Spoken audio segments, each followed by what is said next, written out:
आज मैं आप लोग को बताने जा रहा हूँ ग्रेफाइट क्या है तथा इसका उपयोग। तो ग्रेफाइट कार्बन का अपरूप है।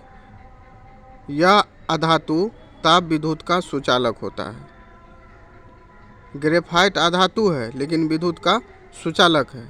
यहाँ एक प्रश्न बन जाता है कि एक अधातु का नाम बताए जो विद्युत का सुचालक होता है, तो ग्रेफाइट विद्युत का सुचालक होगा।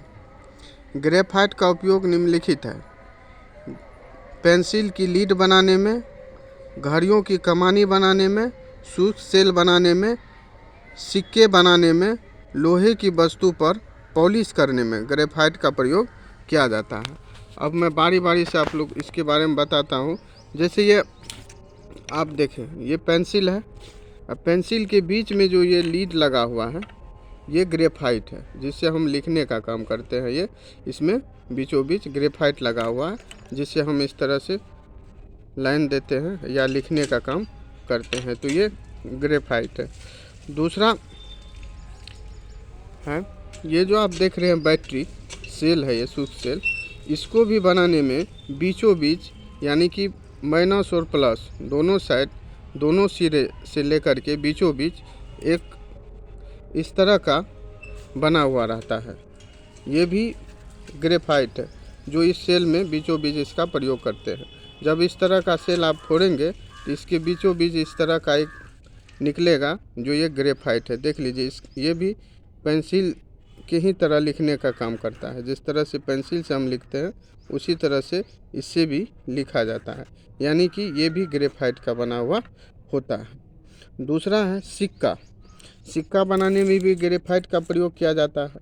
जैसे हम लोग देख रहे हैं कि ये सिक्का है, तो आप देख लीजिए सिक्का में किस तरह हमको ग्रेफाइट की मिलता है।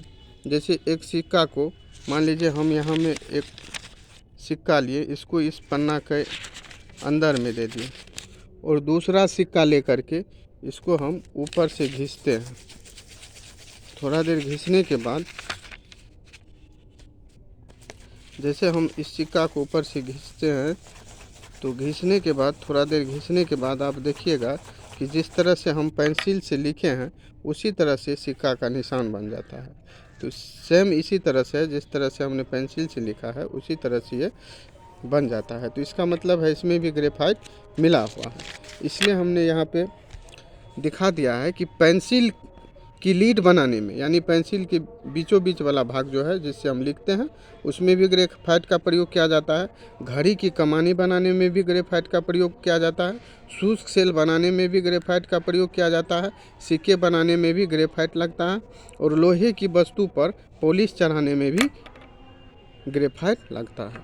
अब यहाँ एक बार और समझ ले, ग्रेफाइट कार्बन का अपरूप है। वैसे कार्बन का अपरूप हीरा और ग्रेफाइट है।